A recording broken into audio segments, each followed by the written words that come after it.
जब हम कोई मंदिर में जाते हैं या फिर घर में कोई पूजा करते हैं, तो पूजा का जो पूरा प्रोसेस है, जो कंप्लीट प्रोसेस है, उसमें से सबसे सुंदर, दिलचस्प या खूबसूरत हिस्सा अगर कोई कुछ है, तो वो है आरती। आरती क्या होती है, ये हम सबको पता है, हम करते भी हैं। मगर क्या आपको पता है कि आरती कैसे करना चाहिए? आरती करने का सही ढंग, सही प्रक्रिया, सही प्रोसेस क्या है? और कैसे आरती करने से सबसे अधिक लाभ होती है? देखिए, ये पूरा सृष्टि, पूरे ब्रह्मांड में जो कुछ भी है, वो पंच महाभूतों से बने हुए हैं। और इन पंच महाभूतों को प्रणाम करने हेतु ही हम आरती करते हैं। और भगवान को भी हम प्रणाम करते हैं। भगवान के प्रति हमारे मन में जो श्रद्धा है, जो भक्ति या प्रेम है, उसका उसको दिखाने का एक माध्यम है आरती। आरती करने का सही क्रम क्या है, सही तरीका क्या है, मैं सबसे पहले आपको वो बता देता हूँ। आरती हमेशा किसी भी देवता की जो मूर्ति है या जो देवी मूर्ति है, उनके पैरों के तरफ आपको वो आरती का जो थाली है वो ले जाना पड़ेगा। और क्लॉकवाइज घुमाना पड़ेगा, एंटी क्लॉकवाइज नहीं। जैसे घड़ी की सुई घूमती है, ठीक उसी तरह पैरों के सामने आपको 4 बार घुमाना है। और फिर जाकर उस मूर्ति की जो नाभि है, वहां पर आपको 2 बार घुमाना है क्लॉकवाइज। और उनके मुंह के सामने आपको 3 बार घुमाना है। और ये सब कुछ हो जाने के बाद पूरे शरीर के सामने आपको 7 बार घुमाना है। अर्थात आप काउंट कर सकते हैं, 4, 2, 3 और 7, 16 हुआ। अर्थात 16 जो कला होती है, 16 कला की पूर्ति होती है। अब हम आते हैं कि आरती किन चीजों से करना चाहिए। एक पंच दिया होता है, पंच दिए होते हैं। पंच, मैं बंगाल में रहता हूं, तो यहाँ पर पंचो प्रदीप कहा जाता है। पंच दिए का एक आता है, वो हमें मार्केट में मिल जाता है। एक बहुत सुंदर एक चीज आता है, जहां पे हमें तेल डालना है और वहां पे कॉटन डालना है। फिर वहां पर हम आग लगाकर उसको जलाकर ईश्वर की आरती करते हैं, भगवान की आरती करते हैं। अब पंच दिए क्यों, 5 क्यों है? क्योंकि वो मैंने पहले ही बताया कि पंच महाभूतों से सब कुछ बने हुए हैं इस पूरे सृष्टि में। और हमारे 5 जो इंद्रिय है, वो हमें भगवान से मिलने में वो बाधा सृष्टि करते हैं, वो बाधा देते हैं। उन्हीं के वजह से हम भगवान से मिल नहीं पाते। इसीलिए वो पंच दिए पंच महाभूत और पंच इंद्रियों को रिप्रेजेंट करता है। उसके बाद हम कर्पूर से करते हैं, कैम्फर से करते हैं आरती।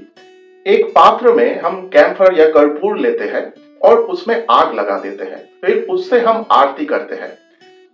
क्या डिफरेंस है पंच दिए और कर्पूर में?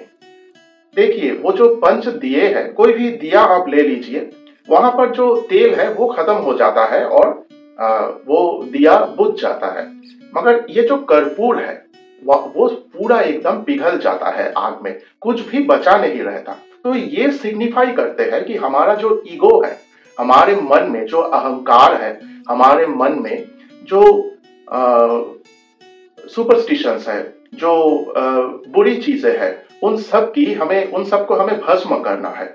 उन सबको अगर हम एलिमिनेट कर दे, तो ईश्वर के बहुत ही करीब हम पहुंच सकते हैं। इसीलिए हम कैम्फर से या कर्पूर से भगवान की आरती करते हैं। तो ये हमारे ईगो, हमारा जो सुपरस्टिशंस है, अंधविश्वास है, हमारे मन में जो अहंकार है, उनके नाश को ये रिप्रेजेंट करता है। उसके बाद हम एक जल शंख लेते हैं, एक शंख में हम जल लेते हैं और उससे हम आरती करते हैं। फिर हम फूल लेते हैं।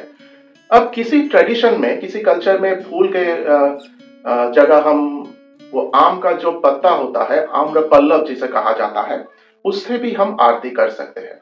उसके बाद हम वस्त्र से, किसी नए वस्त्र से आरती करते हैं भगवान की।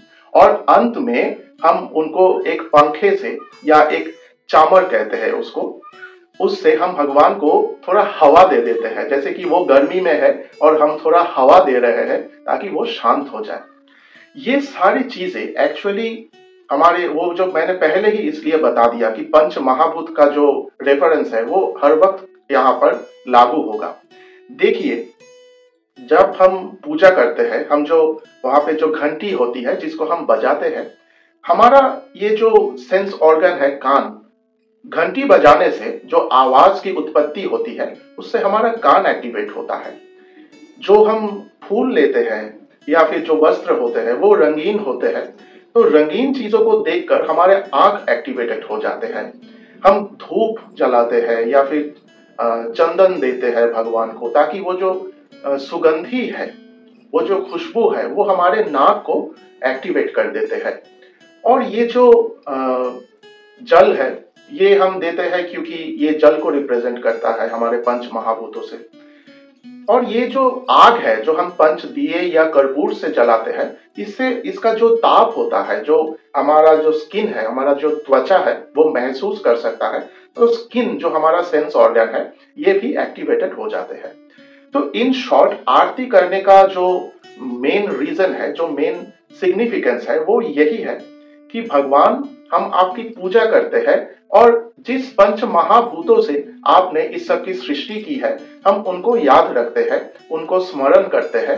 और साथ साथ हम ये भी आपसे प्रार्थना कर रहे हैं कि हमारी ये जो 5 इंद्रिय है, जिसके वजह से हम आपसे मिल नहीं पा रहे हैं, ये हमें हर वक्त बाहर देखने के लिए उकसा रहे हैं, इनको भी आप नियंत्रण में लाइए, ताकि हम आपसे बेझिझक मिल सके। ये जो पूजा का रिचुअल होता है ना, हमारे सभ्यता में जो लिखा गया था, जो तय किया गया था कि ऐसे पूजा करना चाहिए, ऐसा करना चाहिए, इन सब के पीछे एक्चुअली साइंस है और ये बहुत ही साइंटिफिक एक प्रोसेस है।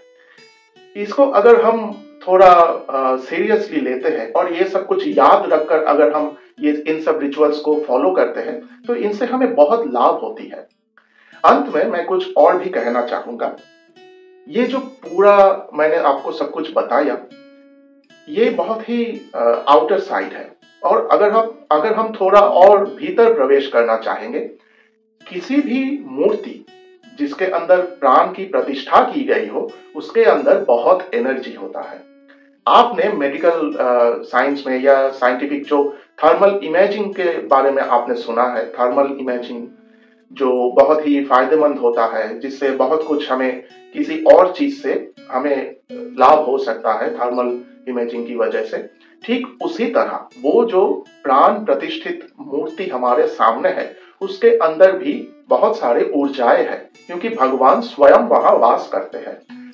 अगर हम उनके सामने आग लेकर जाते हैं और इसी क्रम में जो मैंने आपको बताया, 4, 2, 3 और 7, इस क्रम में घुमाते हैं और उस ताप को अगर हम हमारे शरीर से स्पर्श करवाते हैं, तो हमें भी उस ऊर्जा का एक स्वरूप मिल जाता है। उस ऊर्जा का एक हिस्सा हमारे शरीर में भी प्रवेश करता है।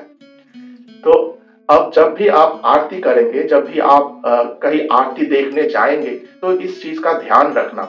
और वो जो आग है जो भगवान के आरती हो जाने के बाद हमें दी जाती है, उसके जो ताप है उसको लेने के लिए, तो आप जरूर लीजिए, क्योंकि भगवान स्वयं उस माध्यम से आपके अंदर प्रवेश करेंगे।